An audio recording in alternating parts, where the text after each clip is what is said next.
Hi everyone, welcome to this session of the Tiger Academy, US Stock Financial Statements for Beginners.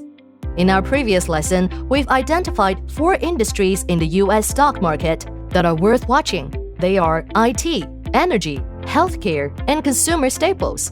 In this class, I'm going to teach you how to select stocks using our core method. You see, Mr. Qingwei Chen, Tiger's Global Investment and Research Director, is very good at picking stocks. He has summarized a 3-step approach to stock selection, which can hopefully help you identify leading companies in these 4 industries. Some of you may ask, what is a leading company? A leading company is a company with greater influence and competitiveness compared to its competitors in the market.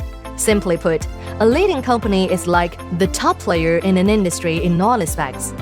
Identifying these top players is the key to picking the right investments. Some may wonder, how do we find them? There are so many companies in the market. Many of them are decent-sized. Aren't we trying to find a needle in a haystack? It's actually quite simple. Let me show you how this 3-step approach works. First, identify healthy companies. Here, healthy companies are those with healthy financials, stable cash flows, and sizable income. I'll use Amazon in the IT industry as an example. We view a company with high profitability and low debt-to-asset ratio as having healthy financials. From the perspective of profitability, Amazon's net income, total revenue, and operating profit were all growing steadily year by year between 2017 and 2021. From the perspective of liabilities, Amazon's debt-to-asset ratio has been on the decline over the year, and its liabilities have remained steady.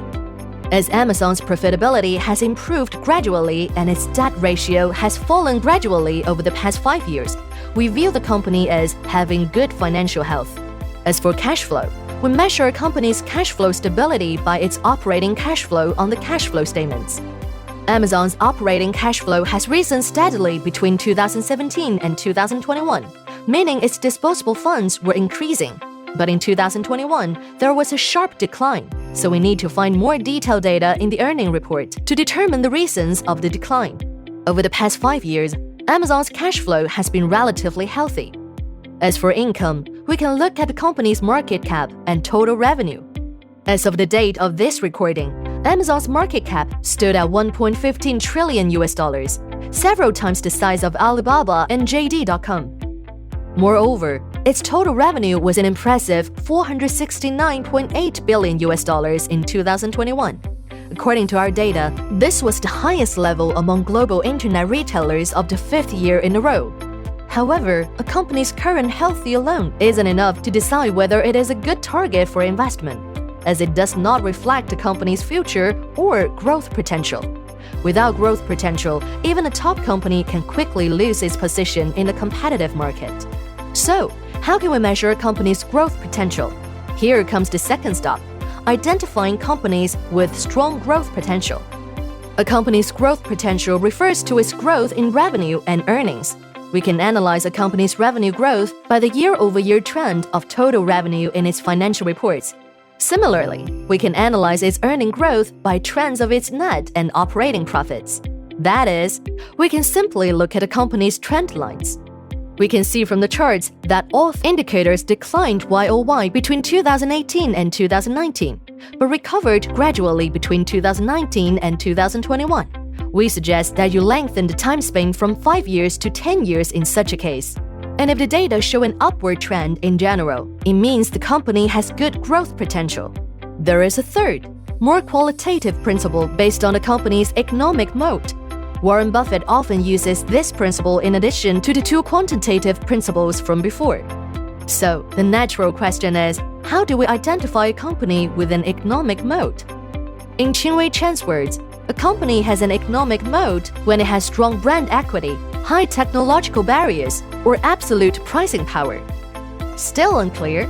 Let's look at a concrete example. Do you guys still remember the long queue outside Apple stores whenever a new product is launched? Apple fans are so dedicated to Apple products that they were queued up overnight to buy the company's latest offerings, and this is an indication of the company's brand equity. Companies with strong brand equity will have natural advantage in market competition. And the stronger the brand equity, the more likely it is for consumers to prefer the company over competition. In addition to corporate reputation, brand equity can strengthen user loyalty. Some of you using the iPhone 13 may have already started using iOS system in the era of the iPhone 4S. Without knowing, you may have already become reliant on the color schemes and functionalities of the Apple smartphones. Naturally, you will follow or buy its new products every time there is a new release. Some even say that they have lost interest in other brands after getting used to the Apple system. Next, let's talk about the pricing power of a product. The concept is simple. For example, if I know people like my products enough, I can sell it at whatever price I want. In other words, no matter how much I sell it for, users will accept it. And this is the pricing power of a product. Strong brand equity will give a company better pricing power. Such companies can bring up prices when costs are higher, and consequently pass the additional costs onto the downstream consumers without affecting their sales volume. A company with strong pricing power can basically have it all in the market. Moat is a very important metric when picking the right companies. The investment market is defined by the game of winner takes all. So, only companies with the strongest brand equity, highest product barriers, and the most technological patents will be able to dominate the market and make money consistently. Apple in the hardware industry and Microsoft in the software industry are examples of wide moat companies. And these are also our targets. That brings us to the end of this session. By using our 3-step approach to stock selection, you will be able to identify the top players in an industry by searching for those with good financial health, high growth potential, and wide economic moats. Specifically, a company's financial health is indicated by its market cap, revenue and profit disclosed in its financial reports. By comparing these data among companies within the same industry, those ranking highest will be considered the top players. Companies with high growth potential are those with high revenue and earning growth. Similarly, a company with a wide economic moat are the preferred choices for investment. Here is a mind map of what we've just talked about. And I'm sure you will master our 3-step approach to stock selection in no time. These metrics can be found on our Tiger Trade app. You can try them out on your companies of interest.